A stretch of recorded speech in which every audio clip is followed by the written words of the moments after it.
Hello दोस्तों, तो आज मैं आपको सुनाने जा रहा हूँ 5 interesting facts about Mahabharat. Mahabharat एक विश्व युद्ध था। विश्व युद्ध यानी वर्ल्ड वॉर। असली लड़ाई सिर्फ पांडवों और कौरवों के बीच नहीं थी, रोम और ग्रीस की सेनाएं भी इसका हिस्सा थी। अभिमन्यु के पास एक राक्षस की आत्मा थी। अभिमन्यु वास्तव में कालयवन नामक एक राक्षस की आत्मा थी।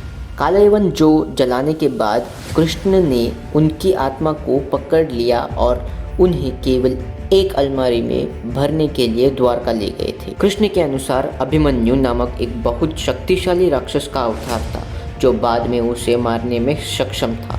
अभिमन्यु की एकमात्र कमजोरी चक्रव्यूह का उसे आंशिक ज्ञान था, यानी कि पार्शल नॉलेज था।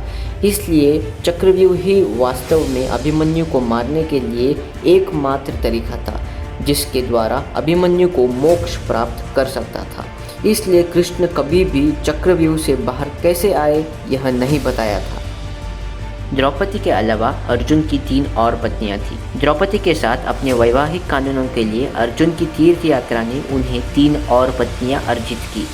वे उनके नाम थे चित्रांगदा, उलूपी और सुभद्रा। सबसे छोटा पांडव सहदेव भविष्य देख सकता था। पांडु जो पांडवों के पिता थे, उनकी इच्छा थी कि उनके पुत्र मृत्यु के बाद उनका मांस खाए ताकि सभी ज्ञान उन्हें स्थानांतरित यानी ट्रांसफ़र कर सके जो उन्हें इतने वर्ष के बाद एकत्र किया था, यानी कि इकट्ठा किया था। केवल सहदेव ने एक टुकड़ा खाया। जिस क्षण उसने खाया वह भविष्य को देखने में सक्षम था। सहदेव को भविष्य और कुरुक्षेत्र युद्ध की सभी घटनाओं के बारे में सब कुछ पता था। वह युद्ध के परिणाम के बारे में भी जानता था, लेकिन चुप रहा क्योंकि उसने कुछ भी प्रकट करने पर मरने के लिए श्राप दिया गया था। एक मज़ेदार घटना यह भी है कि जैसे ही उसे सब कुछ पता चला, वह अपने भाइयों और अपनी माँ को बताने के लिए दौड़ा। तब एक अजनबी ने उसे रोका। वह कृष्ण थे। कृष्ण ने उसे चुप रहने के लिए कहा और कभी स्वेच्छा से किसी को कुछ नहीं बताने के लिए कहा। साथ ही उसे हर सवाल का जवाब एक सवाल के साथ देना चाहिए था। सहदेव के पास कोई चारा नहीं था और वो हमेशा की तरह किसी को कुछ नहीं बता सकता था। एक कौरव जो पांडवों की ओर से लड़े। युद्ध शुरू होने से पहले युधिष्ठिर ने पूछा कि क्या कौरव में से कोई पांडव में शामिल होना चाहेगा।